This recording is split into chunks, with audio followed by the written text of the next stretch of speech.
তার রাশিমালা প্রতিবেদন। প্রশ্নটা অনেক গুরুত্বপূর্ণ, কেননা প্রশ্নটি অনেকবার সালে আসছিল এবং সর্বশেষ 2019 সালেও প্রশ্নটা আসছিল, তাই না? তো এটার 21 সালে আসে নাই, সেহেতু 22 সালে আসার সম্ভাবনা কিন্তু 100%।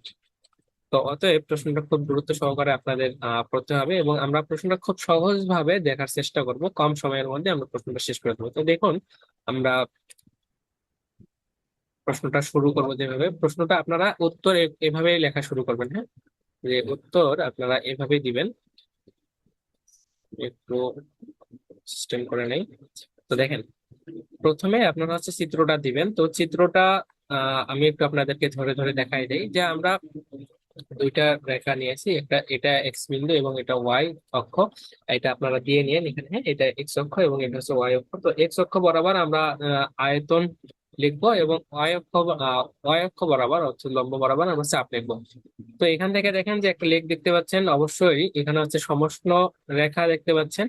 তো সমষ্ণ রেখা এবং এই লেখটা দেখে আপনারা সমষ্ণ এবং রুদ্রতাপীয় কোনটা কি এটা কিভাবে বুঝবেন? আমরা হচ্ছে চ্যাপ্টার 4-এ কিন্তু দেখতেছিলাম যে সমষ্ণ লেখ অপেক্ষা রুদ্রতাপীয় লেখ কি গামা গুণ খাড়া। তার মানে সমষ্ণের চেয়ে যেটা হচ্ছে খাড়া থাকবে বেশি, সেটা হচ্ছে কি রুদ্রতাপীয় রেখা, তাই না? তাহলে এখানে রুদ্রতাপীয় রেখা কয়টা আছে? দুইটা আছে। একটা কি এডি, আমরা হচ্ছে এগুলাকে বিন্দু ধরে নিয়েছি আর কি। আর একটা হচ্ছে কি বিসি, এবং দুইটা কি সমষ্ণ রেখাও আছে, একটা হচ্ছে কি এ থেকে বি, আর একটা হচ্ছে কি ডিসি। তাহলে দুইটা কি সমষ্ণ রেখা, দুইটা রুদ্রতাপীয় রেখা আছে, যেখানে কি আমরা বিন্দু, এটাকে এ বিন্দু, এটাকে বি বিন্দু, এটাকে সি বিন্দু এবং এটাকে ডি বিন্দু হিসাবে ধরে নিয়েছি। এবং এখানে দেখেন এই বিন্দুগুলো আমরা স্থানাঙ্ক লিখছি। তো স্থানাঙ্ক কিভাবে লিখতে হয় আমি যদি আপনাদেরকে একটু দেখাই, আমরা জিওমেট্রি বইয়ে দেখতেছিলাম না? আমরা হচ্ছে জিওমেট্রি বই যখন করতেছিলাম তখন প্রথম চ্যাপ্টারে আপনাকে দেখাইছিলাম আমরা স্থানাঙ্কের বিষয়টা। তো সাপোজ ধরেন যে এটা একটা পি বিন্দু, এই বিন্দুটার স্থানাঙ্ক আমি হচ্ছে 2, যদি 5 লিখি, তাহলে বুঝতে হবে কি যে এই ভূমি অক্ষ বরাবর এক্স অক্ষ বরাবর হচ্ছে 5 একক, ঠিক আছে? এটাকে যদি আমি 1 2 3 4 5, এটা ঠিক আছে, এই বিন্দুটা 5 একক। এবং আমি যদি 2 লিখছি, তাহলে এখানে 1 2, তাহলে এই বরাবর, তাহলে পি বিন্দুর অবস্থানটা, ঠিক আছে, এই পি বিন্দুর অবস্থানটা হচ্ছে এই জায়গায়। তো পি বিন্দুটা এইটা, এই পি বিন্দুর অবস্থান হচ্ছে কি 2, 5। এইভাবে এটাকে স্থানাঙ্কটা আমাদেরকে লিখতে হয়, তাই না? তো যেহেতু আমরা কি এই যে লম্ব বরাবর পি লিখছি, তো পি এর বিভিন্ন ভেরিয়েশন হইতে পারে, P1 P2 P3 P4, ঠিক আছে? এভাবে কি বিভিন্ন ভেরিয়েশন হবে। আমরা যেহেতু মানগুলা এগুলা দাগ কাটতেছি না, তো সাপোজ এখানে বোঝানোর জন্য তাহলে এই বিন্দুর স্থানাঙ্কটা কি হবে? তাহলে প্রথমে কি এখানে দেখেন এই টু টু মানে কি লম্ব বরাবর যে মানটা, জয় একক। তাহলে এখানে প্রথমটার জন্য আমরা পি একক, ঠিক আছে, এবং ভূমি বরাবর আমরা কি 5 একক এখানে দেখলাম না? তাহলে এটার প্রথমটার জন্য আমরা ভূমি বরাবর কি P1। একই ভাবে বি বিন্দুর স্থানাঙ্কটা আমরা লিখছি যে লম্ব বরাবর আমরা হচ্ছে পরেরটা P2 এবং ভূমি বরাবর P2। আশা করি এটা স্থানাঙ্কটা এখন আপনার ক্লিয়ার হয়ে গেছেন। একইভাবে সি বিন্দুর স্থানাঙ্ক কি P3 V3, এবং ডি বিন্দুর স্থানাঙ্ক P4 V4। তো এটা হচ্ছে আপনারা প্রথমেই লেখটা দিয়ে দিবেন, ঠিক আছে? দিয়ে নেওয়ার পরে লেখটার কাজ আসবে আমাদের পরবর্তীতে, দেখলেই বুঝতে পারবেন। তো দিয়ে নেওয়ার পরে আমরা প্রথমে কি দেখবো, আমাদের হচ্ছে কর্মদক্ষতা রাশিমালা প্রতিপাদন করবো। তাহলে কর্মদক্ষতাকে আবার আমরা কিন্তু প্রকাশ করি ইটা দ্বারা, ঠিক আছে? এটা দ্বারা প্রকাশ করা হয়। তো এই কর্মদক্ষতা কাকে বলে সেটা আমরা হচ্ছে আগে সংজ্ঞা আমরা জেনে নেই। সংজ্ঞাটাকে আমরা মূলত হচ্ছে কি গাণিতিক ভাবে লিখবো, ঠিক আছে? সংজ্ঞাটাকে গাণিতিক ভাবে লিখবো। তো সংজ্ঞাটা কি, যে কোনো ইঞ্জিনের কর্মদক্ষতা বলতে, তাহলে কোন ইঞ্জিনের কর্মদক্ষতার রাশিমালা প্রতিপাদন করবো। তো কোনো ইঞ্জিনের কর্মদক্ষতা কি সেটা জেনে নেই। তাহলে কোন ইঞ্জিনের কর্মদক্ষতা বলতে কি বোঝায়, যে ইঞ্জিনের, এখানে ইঞ্জিনের হবে না, এখানে ইঞ্জিন টি হবে, হ্যাঁ? ইঞ্জিনটি মোট, এখানে একটু ভালোভাবে লক্ষ্য করবেন যে মোট যে পরিমাণ তাপকে কাজে রূপান্তর করে। তাহলে একটা ইঞ্জিন যে পরিমাণ মোট তাপকে কাজে রূপান্তর করে এবং তাপ উৎস হতে যে পরিমাণ তাপ গ্রহণ করে, এবং ওই ইঞ্জিনটা সাপোজ ধরেন যে এটা একটা ইঞ্জিন, ঠিক আছে, এই ইঞ্জিনটা তাপ উৎস থেকে Q1, এটা হচ্ছে সাপোজ ধরেন যে এটা একটা তাপ উৎস, এই তাপ উৎস থেকে এই ইঞ্জিন তাপ গ্রহণ করে, Q1 তাপ কি করে গ্রহণ করে, এবং Q2 তাপ মনে করেন যে কাজ করার সময় Q2 তাপ হচ্ছে বর্জন করে, ঠিক আছে? তাহলে এই ইঞ্জিনটা কি করতেছে, যে তাপ উৎস থেকে যে পরিমাণ তাপ গ্রহণ করে, সাপোজ ধরেন যে Q1 পরিমাণ তাপ গ্রহণ করে, তাহলে তার অনুপাত কে, তাহলে অনুপাত কি এখানে প্রথমে বলছে যে যে পরিমাণ কাজ, কাজের তাপকে যে পরিমাণ মানে এই যে Q1 পরিমাণ তাপ যে গ্রহণ করলো তাপ উৎস থেকে, গ্রহণ করার পরে এই সম্পূর্ণটাই কিন্তু কাজে রূপান্তর করতে পারে নাই, ঠিক আছে? সম্পূর্ণটাকে কাজে রূপান্তর করতে পারে নাই, অর্থাৎ যে পরিমাণ কাজে রূপান্তর হয়েছে সেই পরিমাণ তাপ, ঠিক আছে? অর্থাৎ যে পরিমাণ তাপ কাজে রূপান্তরিত হয়েছে ওই পরিমাণ তাপ এবং হচ্ছে কি এই যে হচ্ছে তাপ উৎস থেকে গৃহীত তাপ, এটা হচ্ছে অনুপাতটাই মূলত এটা, ঠিক আছে, এটাকে তাহলে এটা দ্বারা প্রকাশ করা হচ্ছে। তাহলে এটা ইকুয়াল আমরা লিখতে পারতেছি সংখ্যা থেকে যে কাজে পরিণত তাপ, অর্থাৎ এটাকে কাজে পরিণত তাপ বলতে কাজই বোঝাচ্ছে, ঠিক আছে। এবং কি এটাকে আমরা ডব্লিউ লিখতে পারি। বা উৎস হতে গৃহীত তাপ, উৎস হতে গৃহীত তাপ কি Q1, এটা গাণিতিক ভাবে আমরা যখন লিখবো তখন আমরা কি W/Q1 লিখতে পারবো। এবং এই ডব্লিউ ইকুয়াল আবার কি লিখতে পারবো, মানে কি পরিমাণ কাজ হয়েছে। সাপোজ আমি একটু যদি একটা উদাহরণ দেই, যে আমার কাছে সাপোজ ধরেন যে 100 টাকা আছে, তো আমি এই 100 টাকার কাজ করাবো একটা সিস্টেমকে দিয়ে।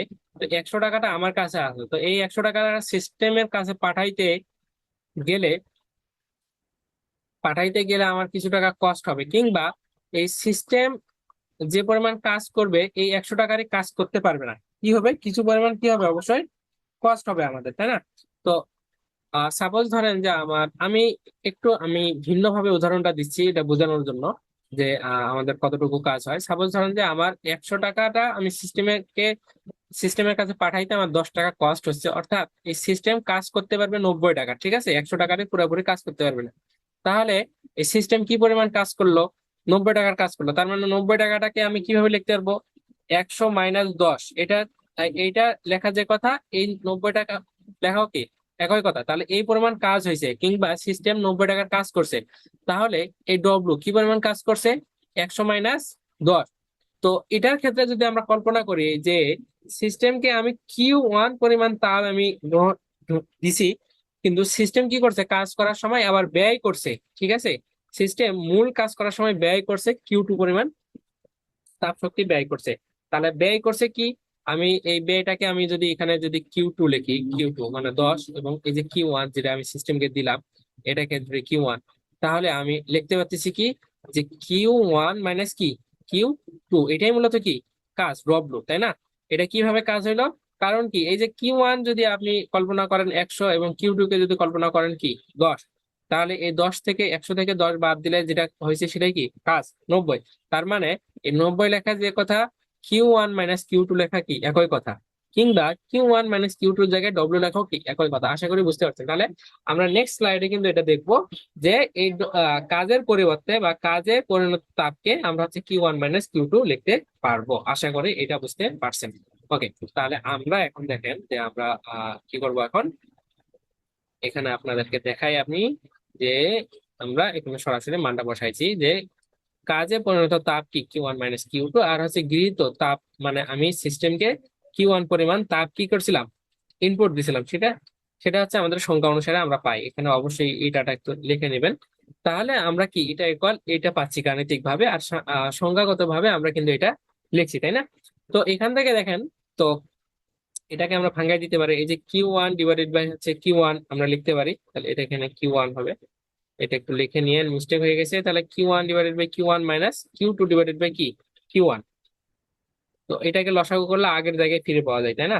যে এইটাও ভাগ অবস্থায় আছে, আবার কি এটাও ভাগ অবস্থায় আছে, মাঝখানে মাইনাস। তো এটা এটা যদি আমরা কাটে দেই, এটা অবশ্যই Q1, তাহলে এখানে কি থাকে 1 - Q2/Q1। আশা করি এটা বুঝতে পারছেন। ওকে, আমরা এখন নেক্সট স্লাইডে যাই। তো নেক্সট স্লাইডে যাওয়ার আগে আমি আরেকটা বিষয় বলি, আমরা কিন্তু হচ্ছে Q2 এবং হচ্ছে Q1 এর মান জানি না। আমরা এই দুটার প্রথমে মান বের করার চেষ্টা করবো, ঠিক আছে, একটা কি Q2 আর একটা হচ্ছে Q1 এর মান বের করবো। তো বের করার জন্য আপনারা একটা ফর্মুলা ইউজ করব। তো দেখেন,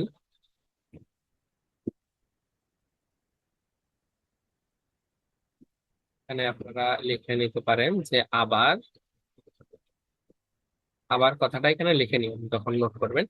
তো আবার কি হবে, যে কিউ ইকুয়াল আমরা কি লিখতে পারবো, ডব্লিউ লিখতে পারবো, কারণ একটু আগে আমরা দেখলাম, তাই না, যে হচ্ছে কাজে পরিণত তাপ, সেটা হচ্ছে কি কিউ, আমরা ধরে নিলাম যে কিউ ইকুয়াল ওইটা তো কাজ হচ্ছে, মানে ডব্লিউ ইকুয়াল আমরা কিউ এটা কি লিখতে পারতেছি, অর্থাৎ এটা আমরা কি কিউ ইকুয়াল ডব্লিউ আমরা লিখতে পারি। তো এখান থেকে ডব্লিউ ইকুয়াল আবার আমরা কি লিখতে পারি, কাজ ইকুয়াল আমরা লিখতে পারি যে PdV। তো কাজ আমরা বাইরে থেকে সিস্টেমকে দিয়ে করাচ্ছি, যে কারণে সামনে একটা কি লিখবো, মাইনাস লিখবো। মাইনাসটা শেষে গিয়ে এমনিও আমরা উঠাই দিতে পারবো। তো দেখেন, তো এই PdV আমরা কি লিখতে পারি, তো এখন আমরা তো এটা মানটা নিয়ে আসার জন্য আমরা এই সমীকরণটাকে একটু হচ্ছে মডিফাই করতেছি। তো এখান থেকে আমরা হচ্ছে এটাকে যদি আমরা হচ্ছে ইন্টিগ্রেট করি, তো ইন্টিগ্রেট করার জন্য আমরা হচ্ছে কি লিমিট পাবো, আমরা হচ্ছে ওই যে আয়তন ধরছিলাম না, আয়তনের সময় আমরা হচ্ছে যদি চিত্রটা এরকম, চিত্রটা কি ছিল এরকম যদি থাকে, এখানে আছে কি V1 ছিল, এখানে আছে V2 ছিল, এখানে কি ছিল V3 ছিল, এখানে কি V4 ছিল, এখানে আছে P4 ছিল, তাই না? এখানে P1 ছিল, এখানে P2 ছিল, তো এখানে কি ছিল P3 ছিল। তো এখান থেকে লিমিট গুলা আমরা হচ্ছে যখন বসাবো প্রথমটার জন্য, তাহলে লিমিটটা হচ্ছে এই যে V1 V2 আমরা লিমিট নেবো এখানে, আর এটা যা আছে তাই থাকলো। এখন এখান থেকে দেখেন এই যে পি ইকুয়াল আবার লেখা যায় যে আর টি ডিভাইডেড বাই ভি। এটা কিভাবে লেখা যায়? আমরা আদর্শ গ্যাসের সমীকরণ থেকে আমরা কি দেখছিলাম যে পি ভি ইকুয়াল আর টি, এটা আমরা ইন্টারমিডিয়েট থেকে থাকতে দেখছি, তাই না? কিংবা আমরা যদি ভি ইকুয়াল লিখতে পারি, তাহলে এই যে ভিটা পি ইকুয়াল আমরা লিখতে পারবো আর টি ডিভাইডেড বাই কি ভি। তাহলে পি এর জায়গায় আমরা আর টি ডিভাইডেড বাই ভি লিখতে পারি, তাহলে পি এর জায়গায় আমরা আর টি ডিভাইডেড বাই ভি লিখলাম, আর এখানে কি ডিভি থাকলো। ওকে, এখন দেখেন আমরা একটা কাজ করতে পারি, সেটা কি যে এই যে আর টি, এটা দুইটাই কিন্তু হচ্ছে ধ্রুবক সংখ্যা, ঠিক আছে? তো ধ্রুবক সংখ্যাটাকে আমরা হচ্ছে সামনে নিয়ে আসতে পারি। তো ধ্রুবক সংখ্যাটাকে মাইনাস আমরা সামনে নিয়ে আসলাম, তো এটাকে যদি সামনে নিয়ে আসি তাহলে 1/v থাকে, কারণ কি এই আর টিটাকে তো গুণ অবস্থায় আছে, তাহলে 1 এর সাথে গুণ হইলে r/v, অর্থাৎ আগের রাশিতেই ফিরে যাইতে পারি। তাহলে আশা করি এগুলো ছোটখাটো ক্যালকুলেশন আপনারা বুঝতে পারতেছেন। এখন দেখেন যে আমরা হচ্ছে আহ ডিফারেন্সিয়েশনের একটা সূত্র জানছিলাম, যে সেটা কি 1/x dx। এখানে ডিভি হবে না, এটা সূত্রটা আমি যদিও লিখে দিছি। এটা কল আমরা কি লিখতে পারতাম যে লন এক্স। অনুরূপ ভাবে এখানে ভি আছে, ভি সাপেক্ষে আমরা এটাকে যদি অন্তর্গ্রহণ করতে পারি, তাহলে আমাদের কি আসবে মানটা লন ভি আসবে, তাই না? এটাকে আমরা এই আকারে লিখতে পারবো। এখন এটাকে যদি আমরা ইন্টিগ্রেশন করি, সেক্ষেত্রে কি আমরা লন ভি এখানে হচ্ছে আপার লিমিট, এখানে লয়ার লিমিটটা লিখতে পারি। এগুলো ইন্টিগ্রেশনের সূত্র আপনারা জানেন, তাই না? তো এই ইন্টিগ্রেশনটাকে আমরা যদি এখানে অ্যাপ্লাই করি এখন, তাহলে এই লন ভি জায়গায় একবার কি হবে লন ভি2, অর্থাৎ আপার লিমিট একবার বসবে, সূত্রে মাইনাস আসে, এটা হচ্ছে ইন্টিগ্রেশন সূত্র। তো যারা ইন্টিগ্রেশন পারেন না তাদেরকে অবশ্যই শিখে নিতে হবে। আর এখন এইভাবে আপনাদেরকে বুঝতে হবে যে এটা একটা কি সূত্র ইন্টিগ্রেশনের, এবং কি লয়ার লিমিটটা বসে এখানে যে লন V1। আশা করি এই লাইনটা পর্যন্ত আপনাদের বুঝতে কারো অসুবিধা নাই। এখন দেখেন আমরা কি করতে পারি, যে সূচকের নিয়ম অনুযায়ী যে ln v minus ln v, মানে এই বেস গুলা যদি একই থাকে, সূচকের নিয়ম অনুযায়ী কি এটা ভাগ আকারে লেখা যায়, অর্থাৎ আমরা লিখতে পারবো কি লন V2 ডিভাইডেড বাই কি V1। আশা করি এখান থেকে এই লাইনে কিভাবে আসলো এটাও বুঝতে পারছেন, ঠিক আছে? এখন আমরা এটা কি পাইলাম, ডাব্লুর মান পাইলাম। এই মানটা কিসের মান পাইলাম? ডাব্লুর মান পাইলাম। তো ডাব্লুটা অবশ্যই কি হয় না, ডাব্লুটা অবশ্যই কি হয় না ঋণাত্মক হয় না, যে কারণে ডব্লুর মানটা কাজটা অর্থাৎ ঋণাত্মক হয় না, যে কারণে আমরা এখানে কি মাইনাসটা উঠাই দিতে পারবো। এখানে আপনি লিখে দিতে পারেন যে যেহেতু কাজ ঋণাত্মক হয় না, সে কারণে আপনি কি এখানে মাইনাসটা আমরা সরাসরি উঠাই দিতে পারবো, এটা কোনো সমস্যা নেই, ঠিক আছে? আর এখানে যখন আমরা লিখবো, তখন কি আমরা বাইরে থেকে সিস্টেমকে দিয়ে কাজ করাবো, সেই কারণে আমরা সামনে একটা কি নিয়েছি মাইনাস নিয়েছি, ঠিক আছে? আর এখানে আমরা মানটা মাইনাস লিখবো না, এই ডব্লিউর মানটা সরাসরি আমরা কি এটা ওটাই দিতে পারবো যে কাজের মান ঋণাত্মক হয় না, ঠিক আছে? সে কারণে আমরা এটা লিখতে পারবো। এখন দেখেন যে এখান থেকে আমরা কি করতে পারবো, যে কিউ এর মান যদি এটা পাই, এখন আমাদের মান লাগবে কি Q1 এর মান লাগবে এবং Q2 এর মান লাগবে। তো সেই মানটা কিভাবে করব? তো এটা হচ্ছে কিউ কিউ এর পরিবর্তে একই ভাবে আমরা লিখতে পারবো Q1 ইকুয়াল এখানে T1, এবং Q2 এর পরিবর্তে এখানে লিখতে পারবো কি Q2 এর এখানে আমরা T2 লিখতে পারবো, এবং লনের এখানে কি V2 ডিভাইডেড বাই V1 আমরা লিখতে পারবো। এবং এখানে হচ্ছে লনের লন, এরপর হচ্ছে V3 V4। এটা কেন লিখতে পারবো? কারণ হচ্ছে Q1 ইকুয়াল লেখা যায় W1, আর হচ্ছে আহ Q2 ইকুয়াল লেখা যায় W3। তো এটা কিভাবে লেখা যায় এটা আপনাদেরকে একটু মনে রাখতে হবে। আমাদের এই টপিকেরই আগে আরেকটা প্রশ্ন আছে, অর্থাৎ কার্নো ইঞ্জিনের বিভিন্ন ধাপগুলা বর্ণনা করতে গিয়ে এই মানগুলো আসে আর কি, সেগুলো আমাদের পরীক্ষায় আসে না, যে কারণে ওইটা আমরা প্রতিবেদন করি নাই। ওইটা প্রতিবেদন করলে ওইটাতে বুঝতে পারতেন যে এটা আমরা লিখতে পারি, ঠিক আছে? এখন এই যে লিমিট যেটা হচ্ছে এখানে হচ্ছে এই এই যে V2 V1, এটা মূলত কি লিমিট থেকে আসছে, তাই না? তো লিমিট থেকে কি আসছে, এটা মূলত কই থেকে আসছে, আমাদের লিমিট থেকে আসছে। তো এখানে একটা বিষয় একটু যদি আমরা দেখি, তাহলে কি বলতেছিলাম, এই যে এই মানগুলো এটা মূলত কি লিমিট থেকে আসছে। তো Q2 ইকুয়াল কি W3 লেখা যায়। তো W3 যখন লিখবো, তখন কি লিমিটটা আমাদের কিন্তু এই যে V3 থেকে শুরু হবে, ঠিক আছে? V3 থেকে V4। এই পর্যন্ত চলবে, যে কারণে মানটা V3 V4 আসছে। আর যখন হচ্ছে ডব্লু লিখবো তখন V1 থেকে V2 লিমিটটা হবে, ঠিক আছে। তো যে কারণে এখানে কি V2/V1 আসছে। তো আশা করি এটাও আপনারা বুঝতে পারছেন। এখন দেখেন আহ আমরা এই মানগুলা কিন্তু এখন অ্যাপ্লাই করবো, ঠিক আছে। তাহলে এইখানে এই মানটা একটু মনে রাখেন যে Q1 এর মান আমরা হচ্ছে বসাইতে পারবো R Q1 loan V2 V1, আর হচ্ছে Q2 এর মান লিখতে পারবো আমরা R T2 loan V3 V4। এই মানগুলো আমরা পরবর্তীতে কিন্তু বসাই দেবো। তো এই মানটা একটু আপনারা মনে রাখেন। এখন দেখেন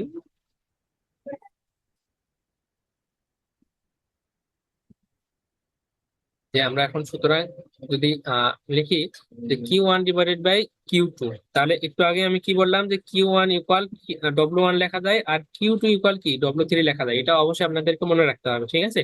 কারণ কি, যেহেতু মনে রাখতে হবে বলতে কি আমরা যদি আগের ওই ধাপগুলা বর্ণনা করতাম কিংবা আগে আরেকটা প্রশ্ন এরকম সলভ করতাম, তাহলে নিজেরাই বুঝতে পারতেন যে এটা ইকুয়াল এটা লেখা যায়। এখন যেহেতু ওটা লাগে না, সেহেতু আমরা করাই নাই।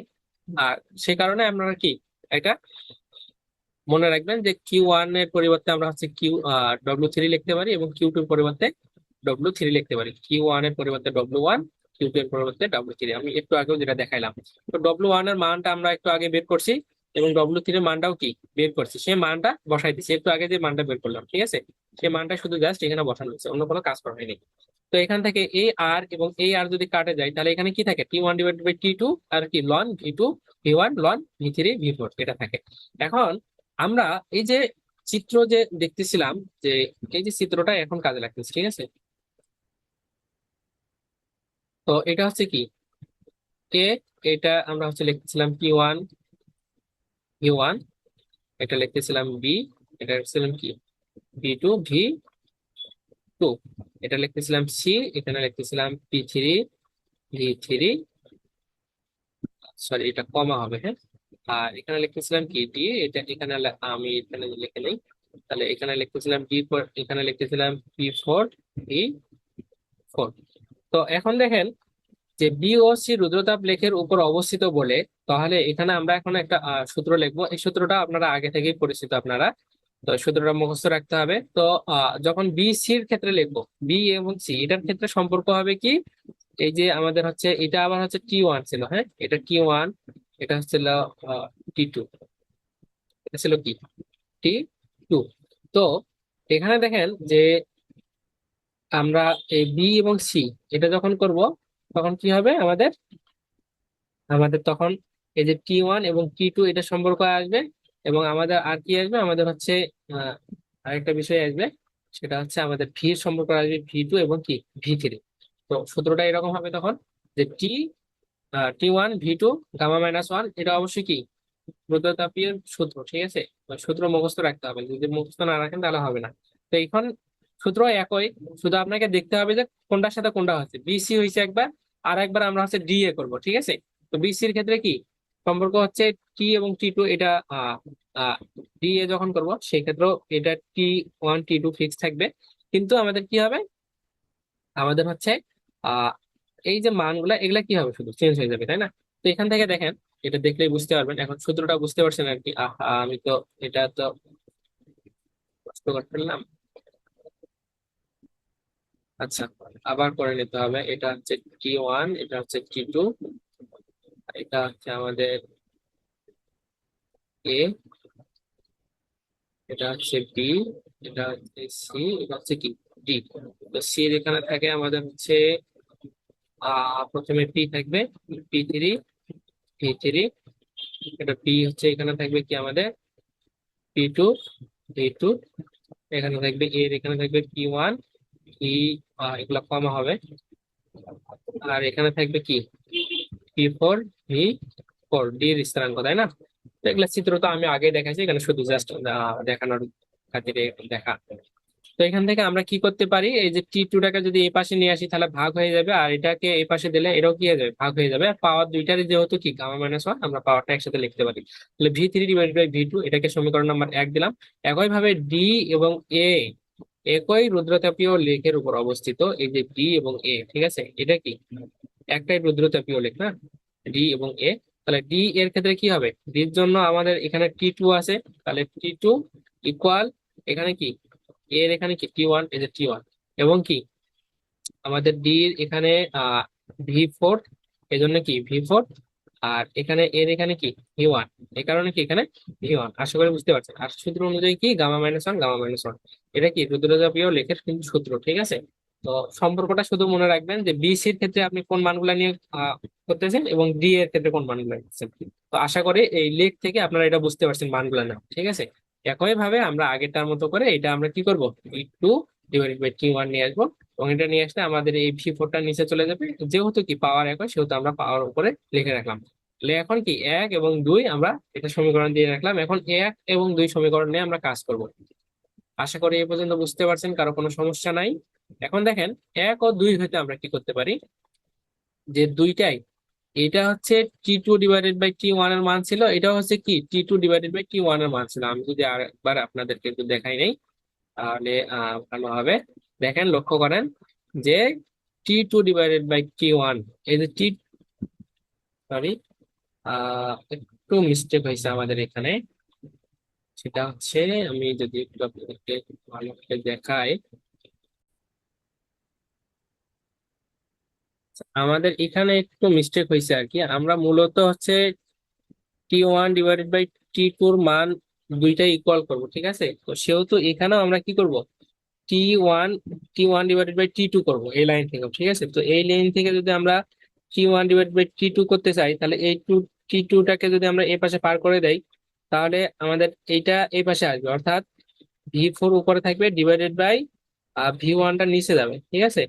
এটা ইকুয়াল কি হবে, এই যে T1/বাই কি T2, বা T2, সরি, T1/T2 ইকুয়াল আমরা লিখতে পারবো V4/V1, এটার উপর কি গামা-1।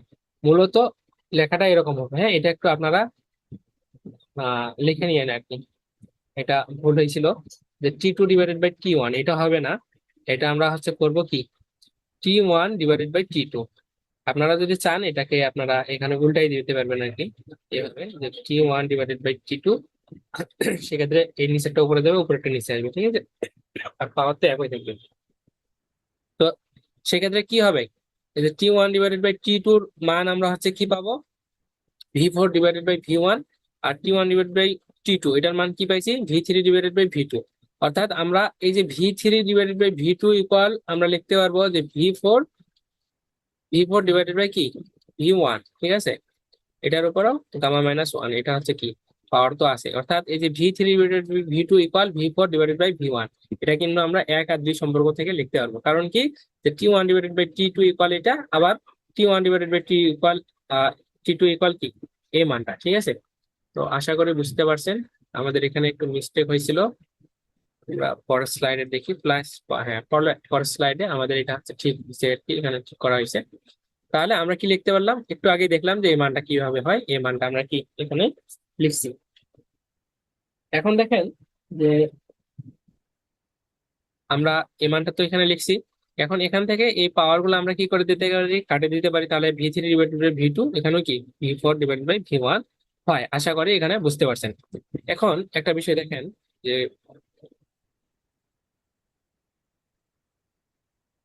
আমাদের এখানে আমরা কি কি মান পাইছি, এখানে একটু ভালোভাবে লক্ষ্য করলে আপনারা বুঝতে পারবেন যে এই মানগুলাকে আমরা যদি এই যে V4 যেটা আছে সেটাকে এই পাশে নিয়ে আসতে পারি, আর এটাকে আমরা এই পাশে পার করে দিতে পারি, তাই না।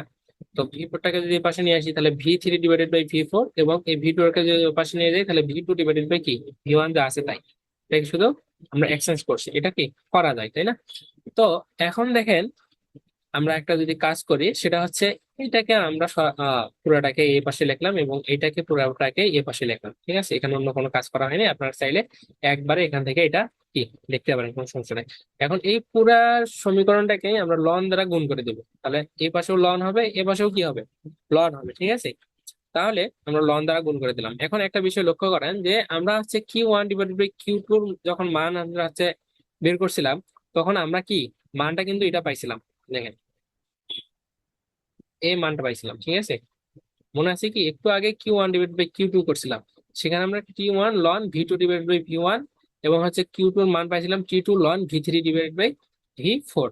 এই মানটা কিন্তু আমরা একটু আগেই দেখলাম, ঠিক আছে, এই মানটা ছিল। এখন একটা বিষয় লক্ষ্য করেন, সেটা হচ্ছে এই যে ln v two divided by v one, ln v two divided by v one, এটা কল আমরা কি লিখতে পারবো, ln v three divided by v four লিখতে পারবো। ভি থ্রি ডিভাইডেড বাই কি, ভি থ্রি লিখতে পারবো, যেহেতু এই দুইটা কি ইকুয়াল। তাহলে এখানে দেখেন যে ln v two divided by v one এর এখানে আমরা কি লিখতে পারতেছি, ভি থ্রি ডিভাইডেড বাই কি, ভি ফোর। এই যে এই মানটার জায়গায় আমরা কিন্তু এই মানটা বসাইতে হবে। তাহলে এই যে v two divided by v one এর জায়গায় আমরা কি বসাবো, v three divided by v four. কোথা থেকে, এই মান থেকে, ঠিক আছে। তাহলে ln v two divided by v one যে কথা, ln v three divided by v four কি একই কথা, সেই মানটা আমরা এখানে লিখছি। এখন আমরা এখান থেকে কি করতে পারি, এই যে v three divided by v four আর v three divided by v four, এই দুইটা আমরা কি করতে পারি, কাটে দিতে পারি। যদি কাটে দেই তাহলে আমাদের কি থাকে, t one divided by T two থাকে। তাহলে t one divided by T two, ঠিক আছে। আশা করি বুঝতে পারছেন এই পর্যন্ত। এখন দেখেন আহ আমাদের কিন্তু মোটামুটি আমাদের হচ্ছে প্রশ্নটা শেষের দিকে। তাহলে আমরা কিন্তু মান বের করে ফেলছি, এই মানটা একটু মনে রাখেন, ঠিক আছে। যে কিউ ওয়ান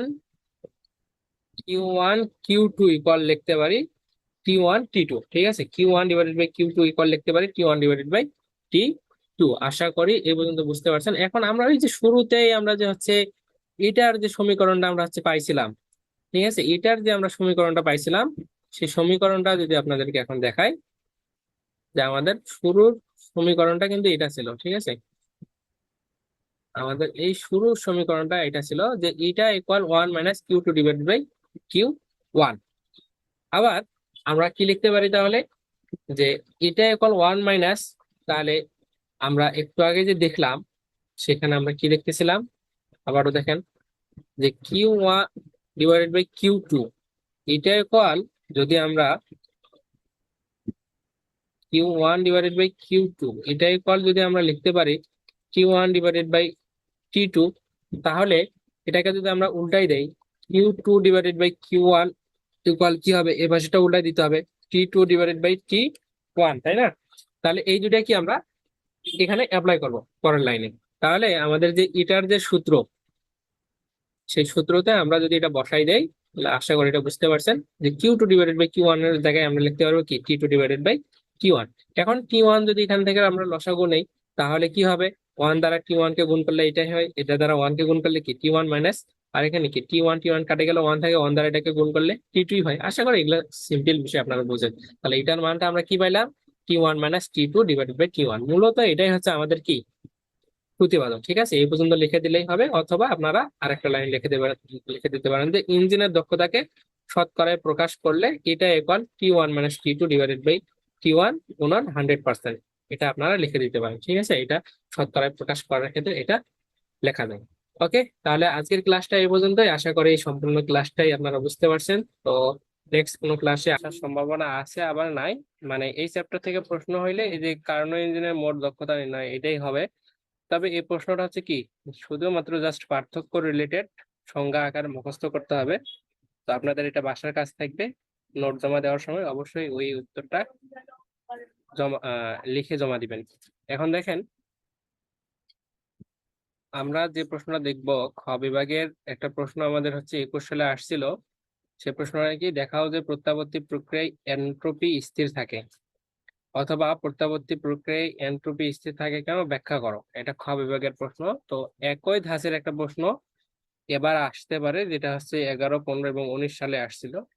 এরপরে আমাদের হচ্ছে কি এবার আসার সম্ভাবনা আছে, সেটা কি, অপ্রত্যাবর্তী প্রক্রিয়ায় এনট্রপি বৃদ্ধি পায়, এটার ক্ষেত্রে কি স্থির থাকে আর এটার ক্ষেত্রে বৃদ্ধি পায়। তো এই প্রশ্নটা এখন আমরা সমাধান করব। সাথে আমি আর একটু যদি বলে দেই আপনাদেরকে, সেটা হচ্ছে কার্নো ইঞ্জিন কি এবং হচ্ছে তাপগতিবিদ্যার দ্বিতীয় সূত্র ব্যাখ্যা করো। এই তাপগতিবিদ্যার দ্বিতীয় সূত্রটা খুবই গুরুত্বপূর্ণ, আমি এই পিডিএফ এর সাথে হচ্ছে অ্যাটাচ করে দিয়েছি।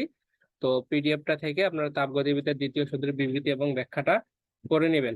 এটার বোঝানোর কিছু নাই, আপনারা ইন্টারমিডিয়েটে পড়ছেন তাপগতিবিদ্যার দ্বিতীয় সূত্র, মানে বিভিন্ন বিজ্ঞানী বিভিন্ন যে সংজ্ঞা দিছে তাপগতিবিদ্যার দ্বিতীয় সূত্রের, সেটা আমি দিয়ে দিছি। সেটা শুধু শুধু জাস্ট মাত্র মুখস্থ করে নেবেন। এরপর হচ্ছে এই চ্যাপ্টার থেকে দেখেন ম্যাথ আসলে একই ম্যাথ আসে আর কি, যে একটি কার্নো ইঞ্জিনের এত এবং এত মধ্যে কাজ করে, কিংবা হচ্ছে এত এবং এত তাপমাত্রার মধ্যে কাজ করে দক্ষতা নির্ণয় করতে বলছে আর কি। আবার এত এবং এত, মানে এইখান থেকে যে তিনটা প্রশ্ন আছে এই তিনটা প্রশ্নের মধ্যে থেকে যদি প্রশ্ন আসে তাহলে মানে শুধু জাস্ট মান চেঞ্জ হইতে পারে কিন্তু কি প্রশ্ন একই। তো এখান থেকে আমি একটা প্রশ্ন জাস্ট আপনাদেরকে দেখাই দেব, তো বাকিগুলা কি একই।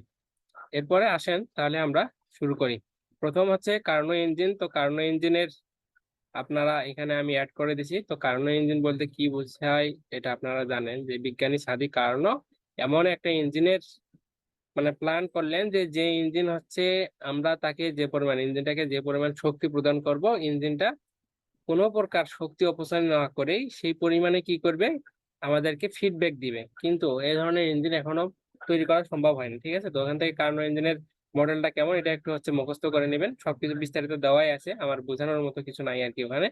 তাপগতিবাদের দ্বিতীয় সূত্র, তো দ্বিতীয় সূত্রতে এই যে তিনজন বিবৃতি দিছে, এই তিনজনের বিবৃতিটা হচ্ছে আপনারা পড়ে নেবেন। এরপরে আসেন যে প্রত্যাবর্তী প্রক্রিয়ায় এনট্রপি স্থির থাকে, এটা হচ্ছে চলে আসছিল এ পর্যন্ত 21 সালে। এবার হচ্ছে কি অপ্রত্যাবর্তী প্রক্রিয়া এনট্রপি বৃদ্ধি পায়। তো আমরা যেহেতু প্রশ্নটা শুরু করতেছি দুইটা প্রশ্ন আপনাদেরকে একসাথে দেখাই দেই তাহলে সুবিধা হবে আর কি। তো দেখেন,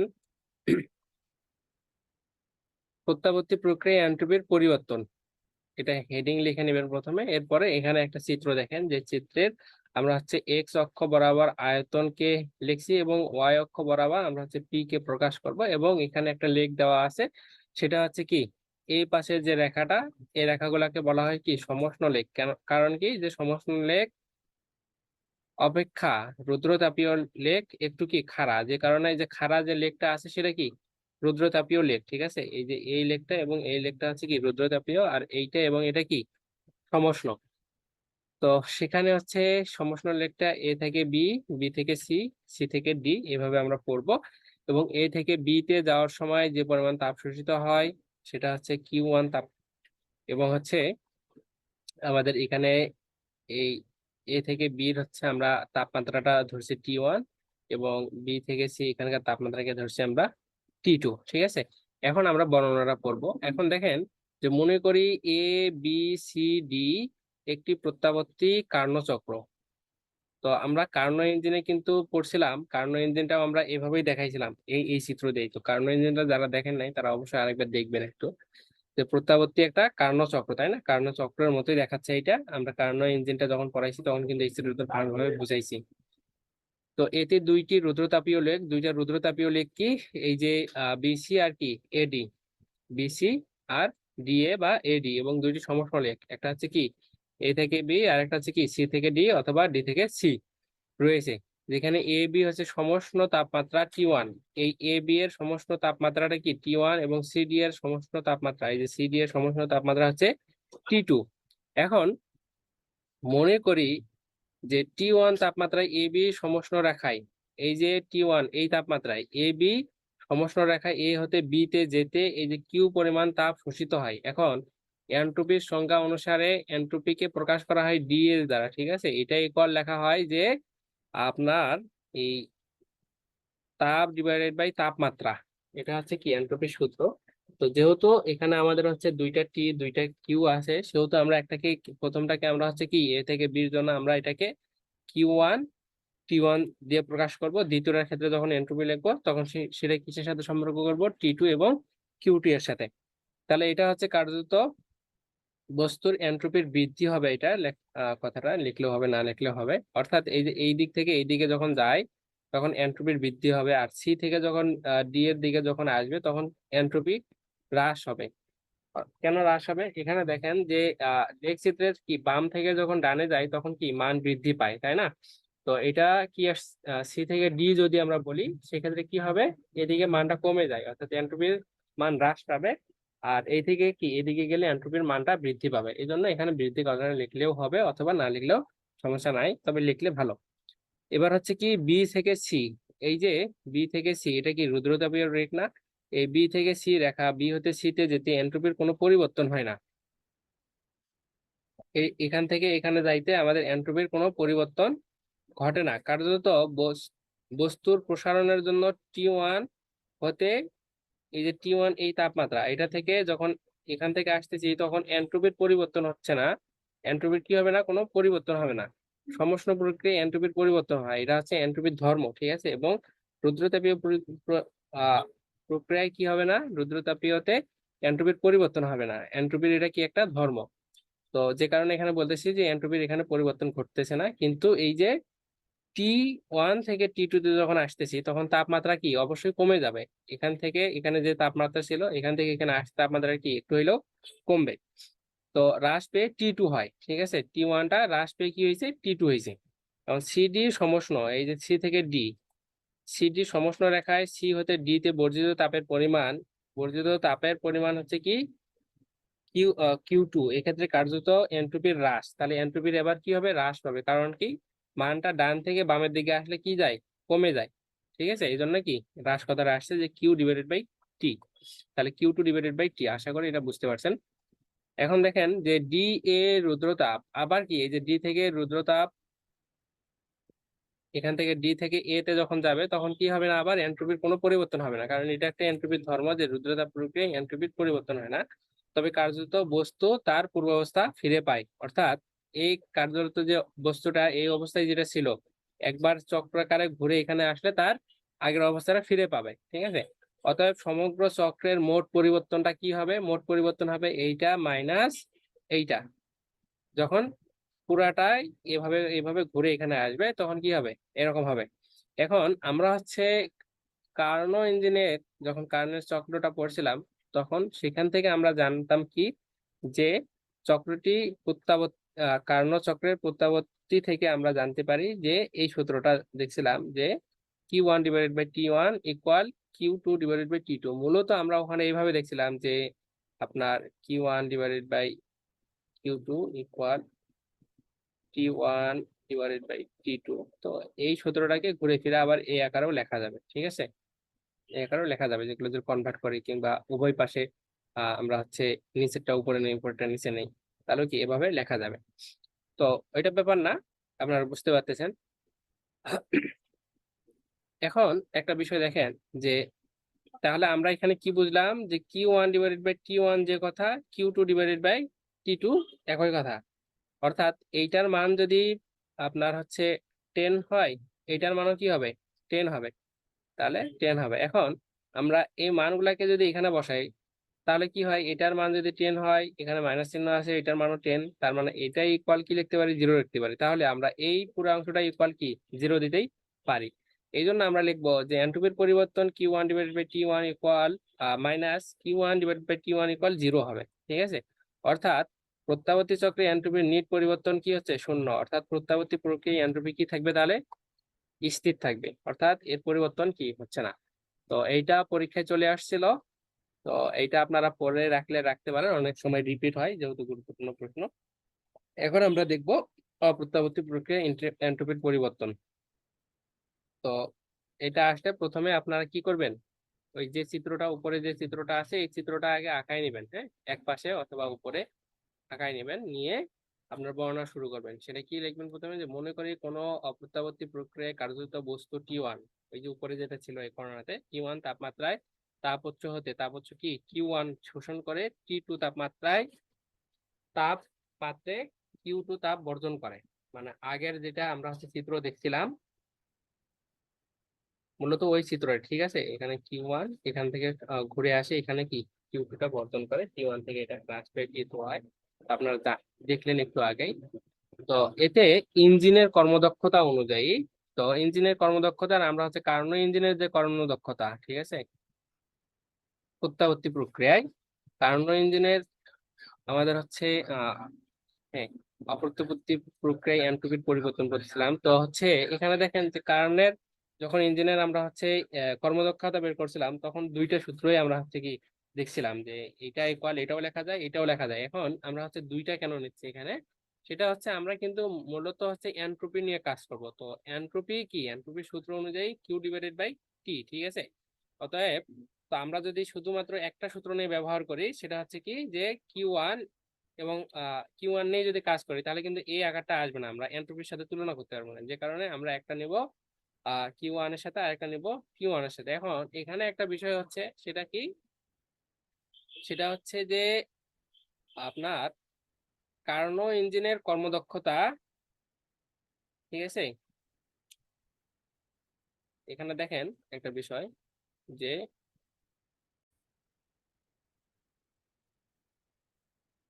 তাহলে এটাকে আমরা 1 নম্বর সূত্র দিব। একইভাবে তাপমাত্রার পরিসরের একটি প্রত্যাবর্তী ইঞ্জিনের কর্মদক্ষতা, এটা একল তাপমাত্রার সাথে, এটা তাপের সাথে, তো একই সূত্র কিন্তু।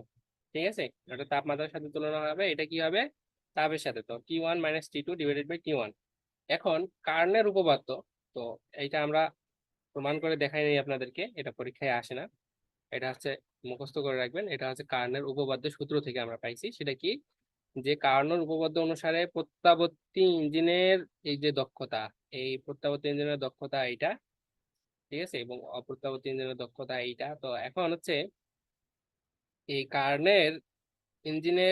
কার্নের উপপাদ্য অনুসারে হচ্ছে কি, এই যে প্রত্যাবর্তী ইঞ্জিনের দক্ষতাটা এই দক্ষতার থেকে অধিক, অর্থাৎ এন গ্রেটার দেন এন না, সরি, এটা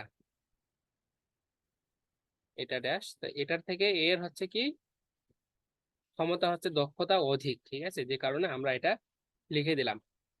তো এটা আপনাদের চ্যাপ্টার যদি দেখতে চান যে এটা হয় কিনা, সেটার ক্ষেত্রে চ্যাপ্টার 5-এর আপনার প্রথমের দিকে একটু ঘাটে দেখবেন, তাহলে পাবেন। তো এটা সূত্র হিসেবে আপনাকে মুখস্থ রাখতে হবে, এটা হচ্ছে উপপাদ্য, কার্নের উপপাদ্য। এখন এই যে 1 নাম্বার এবং 2 নাম্বার, এই দুইটা তাহলে আমরা যদি তুলনা করি তাহলে কি হবে, এইটা এটার থেকে কি বড়। ঠিক আছে, এটার থেকে এটা কি বড়, কারণ কি, যে এটা গ্রেটার দেন এটা ড্যাশ, তাহলে সেটাই লিখছি যে 1 ও 2 হতে পাই এইটা। এখন আমরা এটাকে যদি ভাঙিয়ে লিখি তাহলে কি লেখা যায়, যে T1 divided by T1 minus T2 divided by T1।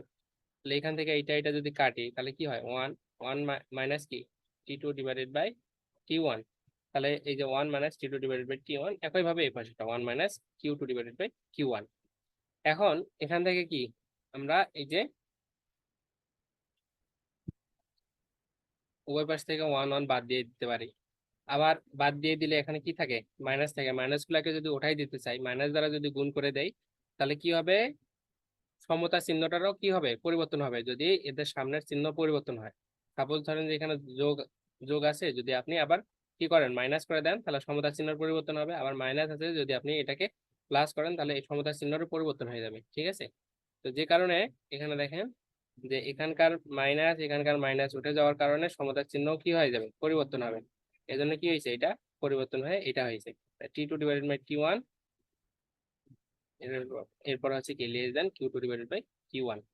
এখন এটাকে ঘুরে আমরা এ আকারে লিখতে পারি, অর্থাৎ এটাও কি বোঝাচ্ছে, T2 ডিভাইডেড বাই T1 এর থেকে Q2 ডিভাইডেড বাই Q1 টা বড়। আবার হচ্ছে কি Q2 divided by Q1 greater than T2 divided by T1। ঠিক আছে, তো এখন দেখেন, আশা করি এগুলা সিম্পল ক্যালকুলেশন, আপনারা বুঝতেই পারতেছেন। এখন দেখেন যে এখান থেকে যদি আমরা কি করি, যে জাস্ট আমরা যদি মানগুলো এক্সচেঞ্জ করে নেই, তাহলে আমাদের কি আসবে, এই মানটা আসবে। ঠিক আছে, এটাকে যদি আমরা এখানে নিয়ে যাই, এটাকে এখানে নিয়ে যাই, তাহলে সমস্যা নাই, তাই না, এটা নিয়ে যেতে পারি, তাহলে এই মানটা আসবে। এই মানটা যদি এখন আসে তাহলে এখন কি হবে দেখেন, যে এই মানটাকে যদি আমরা কি এই পাশে নিয়ে আসি, তাহলে এর সামনে কি ছিল, প্লাস ছিল, এই পাশে আসলে কি হবে, মাইনাস হবে। তাহলে Q2 divided by T2 minus Q1 divided by T1। আর এই পাশে তখন কি হবে, জিরো হবে সমীকরণ আকারে। ঠিক আছে, এই পাশে কি হবে তখন, জিরো আসবে, তাই না। এটাকে যদি এই পাশে নিয়ে আসি তাহলে এই পাশে কি হবে, জিরো হবে। তাহলে এটা দেখেন যে এটা কি মোট এন্ট্রপির পরিবর্তন না, এটা একটু আগে দেখলাম যে এন্ট্রপির পরিবর্তন। তাহলে এখানে এন্ট্রপির পরিবর্তনটা কি হচ্ছে, যে Q2 divided by T2 minus Q1 divided by T1।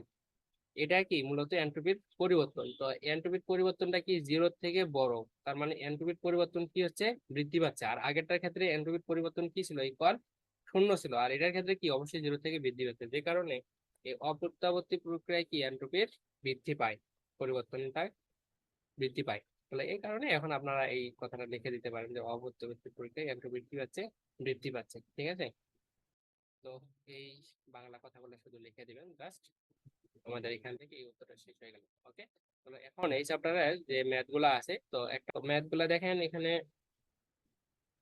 একই ধাঁচের দুইটা ম্যাথ। তো প্রথমে আমাদের হচ্ছে সাজেশনের যে ম্যাথটা ছিল ওইটা একটু দেখে আসি। তাহলে দেখেন এখানে যে তিনটা ম্যাথ আছে, বললাম যে একই ধরনের ম্যাথ তিনটাই। তো আমি একটা ম্যাথ শুধু আপনাদেরকে দেখাই দিচ্ছি। খুবই সহজ, সূত্র তো আপনারা জানেনই, শুধু জাস্ট মানগুলা বসাই দিতে হবে। ঠিক আছে, যেমন এটা দেখেন যে 200 ডিগ্রি সেন্টিগ্রেড ও 90 ডিগ্রি সেন্টিগ্রেড তাপমাত্রার মধ্যে কর্মরত একটি ইঞ্জিনের সর্বোচ্চ দক্ষতা নির্ণয় করা। তো সর্বোচ্চ দক্ষতা নির্ণয়ের সূত্র এটা। তো T1 minus T2 divided by কি T1। ঠিক আছে, তো এখানে T1 এইটা, T2 এইটা।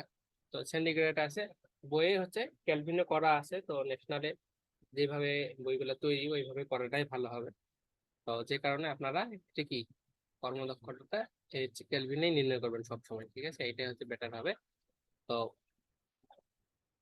T1 ইকুয়াল হচ্ছে 200 ডিগ্রি সেন্টিগ্রেড। সেন্টিগ্রেড থেকে যদি আমরা ক্যালভিনে যদি নিয়ে যেতে চাই তাহলে কি হয়, এটার সাথে 273 যুক্ত হবে। ঠিক আছে, আমি যখন হচ্ছে স্কেল বুঝাইছিলাম তখন আপনাদেরকে দেখাইছিলাম এই দুইটা স্কেলের মধ্যে পার্থক্য, এবং হচ্ছে কোন তাপমাত্রায় সবগুলা স্কেলে একই পার্ট দেবে সেটাও দেখাইছিলাম। তো সেন্টিগ্রেড থেকে যখন কেলভিনে নিয়ে যাব তখন সেন্টিগ্রেডের সাথে কেলভিনের স্কেল তাপমাত্রা যোগ করতে হয়। তো যে কারণে 200-এর সাথে 273 যোগ করলে এটা হয়েছে, 90-এর সাথে যদি আমরা 273 যোগ করি তাহলে এটা হয়। আর এটার মান দক্ষতা আমাদেরকে বের করতে বলছে, সূত্র আমরা বসাইছি। এখন শুধু জাস্ট মানগুলা বসাবো। যে T1 এর মান হচ্ছে 473 মাইনাস আমাদের হচ্ছে T2 এর মানটা কি এটা। তাহলে এখন দেখেন যে আমাদের এটার মানটা এটা থেকে বিয়োগ করে ভাগ করলে এটা আসবে। আর হচ্ছে যেহেতু এটার মানটা আমরা কি 100% দ্বারা গুণ করে দেই, আপনার এখানে এটা কর্মদক্ষতা 23%। ঠিক আছে, তো আশা করি আপনারা এই চ্যাপ্টারের ম্যাথ গুলা নিজেরা করতে পারবেন। এই এক প্রকারের ম্যাথই আসে আর কি। তো আজকের ক্লাসটা আমাদের এই পর্যন্তই। আমরা হচ্ছে নেক্সট চ্যাপ্টার দেখবো। তো নেক্সট চ্যাপ্টার 6 চ্যাপ্টারে হচ্ছে একই প্রশ্ন আর কি, এগুলাই। এরপর আমরা 7 চ্যাপ্টার দেখবো, তবে 6 চ্যাপ্টারে আমাদের হচ্ছে শুধু ম্যাথ দেখতে হবে, ম্যাথ গুলা আলাদা। তো 6 চ্যাপ্টারে আমরা ম্যাথ দেখাবো, তবে তার আগে আমরা 7 চ্যাপ্টারটা করবো। তো আজকের ক্লাসটা এই পর্যন্ত। আসসালামু আলাইকুম।